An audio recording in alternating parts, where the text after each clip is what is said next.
Aniimo is an upcoming open-world monster taming and a self-proclaimed next-generation action RPG that has been getting quite a bit of attention recently for its visual appeal and recent closed beta that went live, which we did cover in a video earlier this week, linked below. Today we're going to be briefly going over everything you need to know about this game, from the story premise to the launch window, combat system evolution, available platforms, price point, and more. So as per the usual, make sure to sit back, relax, subscribe for more monster taming content, and let's dive in.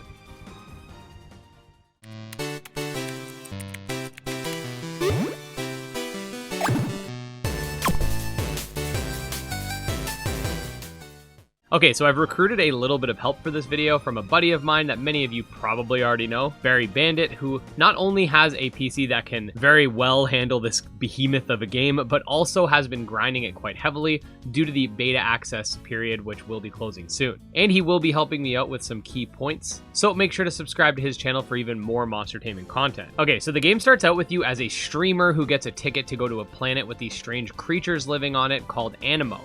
You can capture them and utilize them in real-time combat as either a companion where you control the main protagonist and the monster fights beside you, or you can fuse your minds together using a mechanic called Twine, where essentially your spirit and consciousness goes into the monster itself, allowing you to control it directly. Eventually, you stumble upon two strange creatures that you can actually understand, despite that being not the norm in this world, and some shenanigans ensue.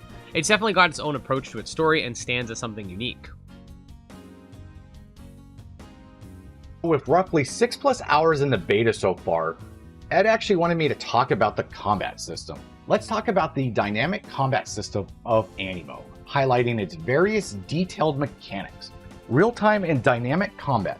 Combat in Aniimo is not turn-based. Everything happens live, and players can freely switch between their Aniimo without cooldowns. So we have combat power. This stat directly influences the strength of your Aniimo.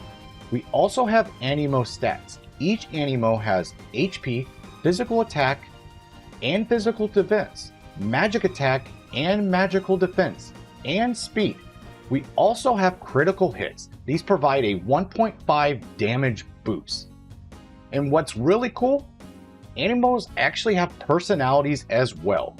Animimos possess 4 personalities, including timid, practical, aloof, and obedient, that offer different combat bonuses to stats like speed, damage, defense, and HP. And another thing to not forget is we also have attributes. These determine the base value and provide bonuses ranging in quality from common to perfect. And what's really cool, they also have traits, which are passive abilities unique to each Aniimo. And don't forget about active skills. Animimos have various active combat skills with element types, including support, magical, physical, energy costs, power levels, and effects. And you also cannot forget about cooldowns and energy management. Players must balance energy consumption and skill cooldowns to maximize combat effectiveness. And we have spatial relations. Combat is affected by the Animimo's position in the environment.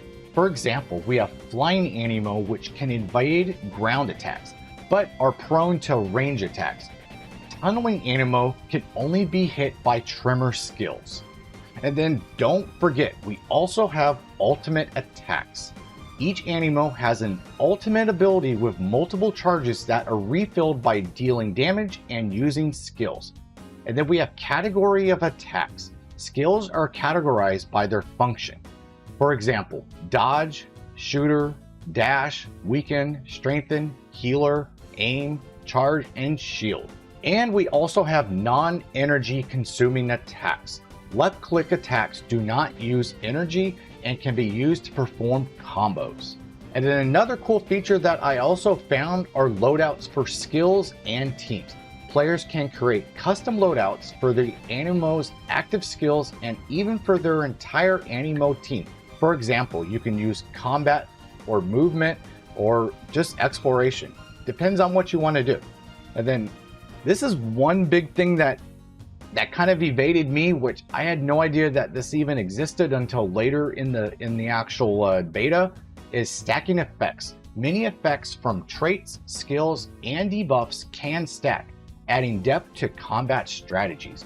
And then also we have dodging. Players can dodge attacks using stamp through its act as an invasion maneuver rather than providing iframes.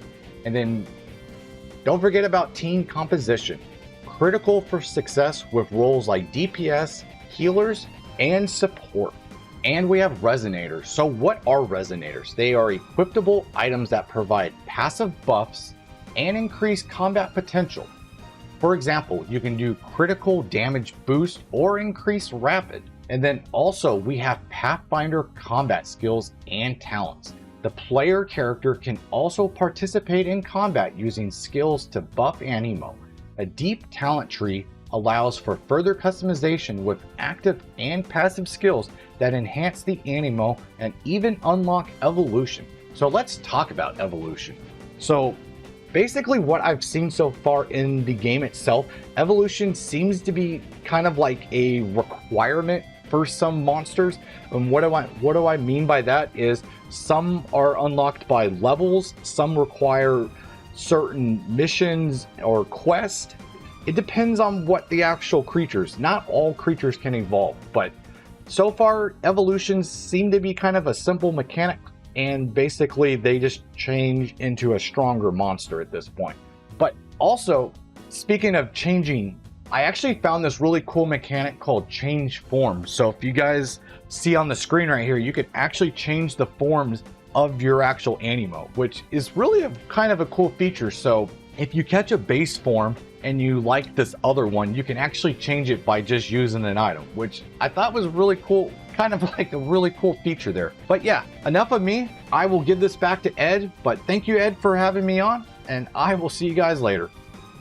Again, thanks to Barry for this section, as information about this game is a bit sparse as of right now. For those wondering, the game does in fact have a shiny system, though more research is actually needed with regards to how it operates exactly. Finally, the game is currently planned for a 2026 launch and is confirmed for PC, Android, iOS, and Xbox Series X and S as of right now. We don't have any word with regards to Switch 2 or PS5, though by the looks of it, it might end up being like an Xbox exclusive title in terms of consoles, but things of course can change. In terms of price point, as of right now, the game will be free to play, and we don't really have much information as to how the monetization model will work, whether they go the route of paid cosmetics, pay for convenience or time skip, some sort of gacha system, full-blown pay to win, or whatever. I do always say it's best to remain skeptical with anything free to play, but there have been a handful of games that do follow the free to play model that end up doing well for themselves, though it does seem to be the exception and not the norm. That being said, we'll make sure to follow and cover this game's progress, so again, make sure to subscribe to both channels to stay up to date on Aniimo and all things monster taming. And just wanted to quickly say special thanks to our patrons and supporters, especially Candy Morency, TragSoft, Wrathful Beast, Aniimo, and Chronomon, and we'll see you guys next time. Peace.